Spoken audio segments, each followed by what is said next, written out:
Ankleshwar GIDC પોલીસે ભરણપોષણના કેસમાં 210 દિવસની કેદની સજા પામેલ નાસ્તા ફરતા આરોપીને ઝડપી પાડ્યો।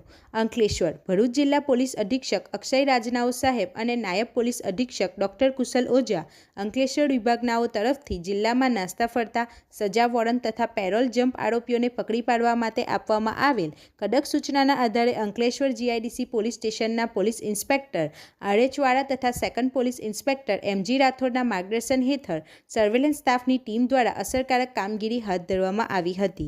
આ દરમિયાન પોલીસ ટીમને હ્યુમન તથા ટેકનિકલ ઇન્ટેલિજન્સની મદદથી ચોક્કસ માહિતી મળી હતી કે ભરણપોષણના કેસમાં ફેમિલી કોર્ટ જૂનાગઢ દ્વારા 7 મહિનાના ભથ્થાના કુલ ₹24,500 ચૂકવવામાં કસૂરવાર થતા 210 દિવસની સાદી કેદની સજા પામેલ આરોપી આરિફભાઈ જમાલભાઈ અબડા ઉંમર વર્ષ 29 રહે હાલ મોડા ફળિયું મદ્રેસા સ્કૂલની સામે કોસંબડી તાલુકા અંકલેશ્વર મૂળ રહે નવાગામ મોહબ્બતપુર તાલુકા વંથલી જિલ્લો જૂનાગઢ હાલ અંકલેશ્વરના કોસંબડી ગામે છુપાયેલો છે।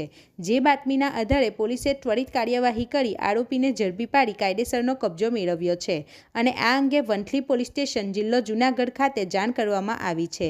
આ સફળ કામગીરીમાં police sub inspector Shri KB Mir, assistant head constable Yuvrajsinh Bharatsinh તથા assistant police constable Pintusinh Gatursinh જોડાયા હતા।